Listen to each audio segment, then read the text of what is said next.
શાળા સંચાલક મંડળે મુખ્યમંત્રીને પત્ર લખીને ડોમિસાઇલની માંગ કરી છે। ગુજરાતી શિક્ષકોની કાયમી ભરતી માટે આ માંગ કરવામાં આવી છે। ગુજરાતની સરકારી અને ગ્રાન્ટેડ શાળાઓ મામલે રજૂઆત કરી। ગ્રાન્ટેડ શાળાઓમાં શિક્ષક અને આચાર્યની ભરતી હવે કેન્દ્રીય ભરતી પદ્ધતિથી થાય છે। ટાટ પરીક્ષામાં બીજા રાજ્યના ઉમેદવાર પણ ભાગ લઈ શકે છે અને પસંદગી પામે છે। સર્વે મુજબ ગુજરાતમાં 35% શિક્ષકો બહારના રાજ્યોના છે। ગુજરાતમાં ડોમિસાઇલ નીતિની માંગ કરવામાં આવી છે।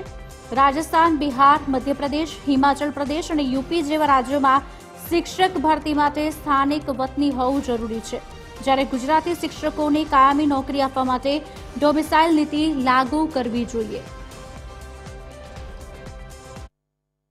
નીતિશ કુમારે પણ જાહેરાત કરી કે બિહારની અંદર જો નોકરી શિક્ષક માટે કાયમી નોકરી જોઈતી હોય તો he should be a domicile of Bihar. તો એ જ રીતે મધ્યપ્રદેશ છે, હિમાચલ પ્રદેશ છે અને બાકી યુપી છે, આ બધામાં પણ જે ભરતીના શિક્ષક ભરતીના નિયમોમાં લગભગ ક્યાંક ને ક્યાંક આ વાત આવે છે। તો ગુજરાત શા માટે બધા માટે ઓપન રહે? ગુજરાતમાં જ્યારે બીએડ, એમએડ કે પીટીસીની કોલેજો નહોતી ત્યારની વાત અલગ હતી, ત્યારે બહારથી ભણેલા અહીંયા શિક્ષક તરીકે આપણે લેતા હતા, આનંદની વાત હતી।